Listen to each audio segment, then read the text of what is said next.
Pero ¿cómo se lograron, digamos, los acuerdos? Aquí el tema de los acuerdos, porque decías correctamente que se requieren 2/3 partes en las cámaras del Congreso de la Unión y 17 entidades federativas en los congresos. ¿Cómo se logró hacer esos consensos? Bueno, aquí hay un hilo conductor que es la teoría de los partidos políticos en México. Los partidos políticos en México tienen, digamos, una formación muy, digamos, alineada al modelo presidencial y se alinean justamente a la política de cambio constitucional del presidente de la República. Incluso partidos políticos que no sean de esa, digamos, del presidente de la República, ¿no? Entonces, eso, más el tema de las negociaciones entre partidos políticos, pues llevaron a que, como quiera, aunque no tengan la mayoría, se logra el cambio constitucional. Luego, segundo, hay otra teoría, desde la perspectiva, insisto otra vez más, desde la teoría política, que tiene que ver con la teoría que conoce como el profesor Negreto como la teoría de la elección del cambio constitucional de 2 niveles. Es decir, el nivel de, digamos, estratégico, si los partidos políticos se ponen de acuerdo para cambiar instituciones para que funcionen, ¿sí? Se han cambiado, por ejemplo, la Procuraduría cambió a Fiscalía, por ejemplo, o el tema de derechos humanos, y también tienen una perspectiva, digamos, distributiva del poder. Es decir, los partidos políticos se ponen de acuerdo para cambiar la Constitución y se distribuye el poder. Un ejemplo carísimo de esto, que tú conoces también muy bien, es el tema del sistema electoral en México, ¿no?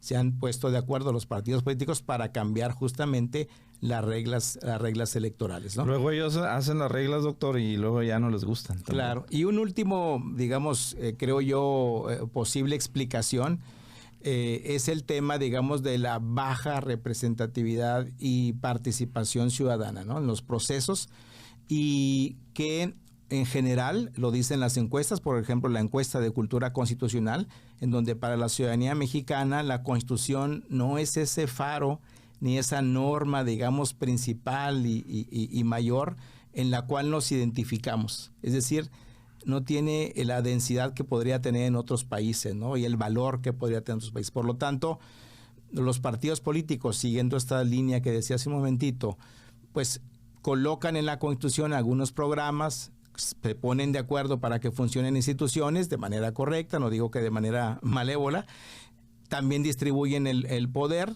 pero a la vez, digamos, no hay un control ciudadano sobre el cambio constitucional, ¿no? Entonces yo creo que la conjunción de estos factores ha llevado justamente a que se cambie la Constitución con tanta, digamos, profusión y velocidad, a pesar de que los presidentes de la transición no tenían mayorías en la Cámara de Diputados. Muy interesante. A ver, pues doctor, muy interesante lo que nos estás comentando del por qué se dan precisamente esas reformas. Ahora, podemos hablar de reformas constitucionales, vamos a decirle positivas, y reformas constitucionales negativas.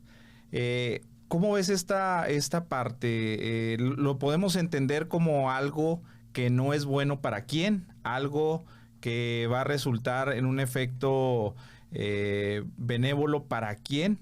¿Cómo ves esa parte? Claro, sí, agradezco muchísimo la pregunta porque efectivamente tampoco todas las reformas constitucionales, digamos, han sido malas, ¿verdad?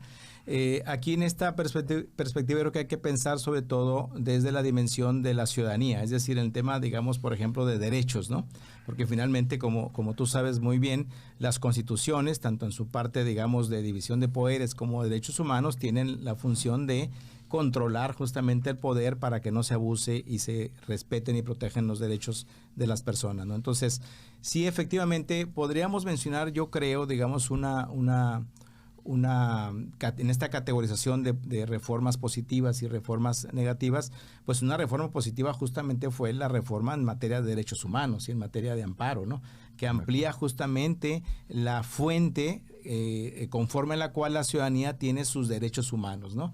En el artículo primero constitucional, además, se establece toda una estructura normativa de los derechos humanos en México y se reconoce además que no nada más la Constitución, sino también los tratados son fuente de derechos humanos, ¿no? Entonces, eso me parece que es muy, muy positivo. Desde luego también parecería ser es el tema digamos, el cambio en el sistema penal, ¿no?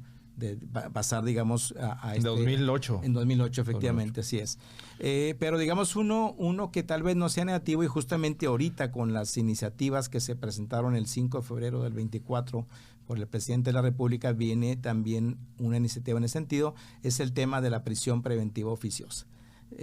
Hay ya dos sentencias de la Corte Interamericana de Derechos Humanos donde ordena al Estado mexicano que modifique su orden jurídico interno. Es decir, en este caso tendría que modificar el artículo 19 constitucional, ¿no? Porque la manera en que había estado operando la prisión preventiva oficiosa era una en el sentido de violatoria del principio de presunción de inocencia, ¿verdad?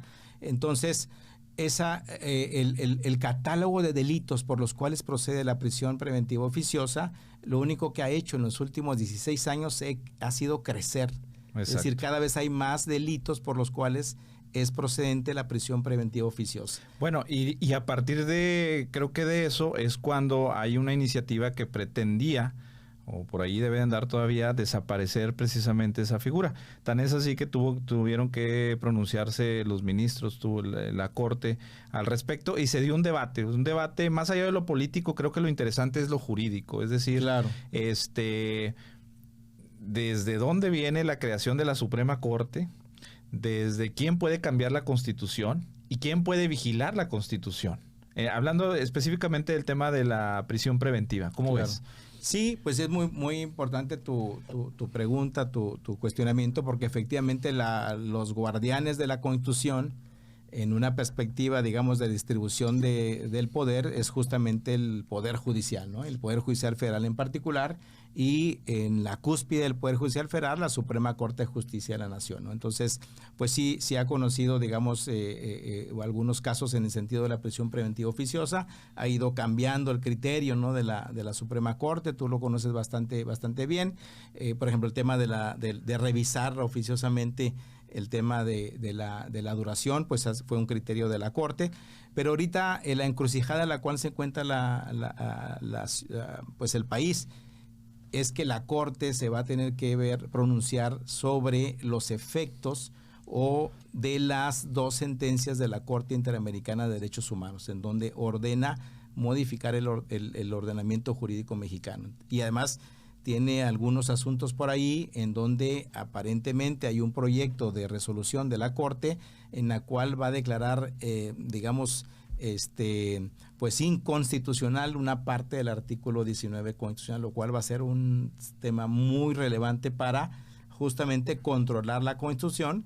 Y ahora ya, como tú lo sabes bastante bien, controlar la Constitución no solamente con la Constitución, sino también de manera convencional, ¿no? Es decir, con estas sentencias de la Corte Interamericana de Derechos Humanos, ¿no? Pero sí, la Corte tiene un factor y un papel, un rol en la democracia constitucional mexicana, pues esencial, ¿no? Pues ahí está, para todos los amigos, amigas que nos escuchan, es como dicen acá nuestros vecinos en Estados Unidos, este es el estado del arte que menciona el doctor, es donde está la discusión actualmente de este tipo de casos, donde no solamente ya tenemos el texto constitucional, además tenemos quienes vigilan, que es la Corte, quienes vigilan la Constitución, y luego también la Corte Interamericana a nivel internacional, pues que también tiene algo que decir en cada uno de los estados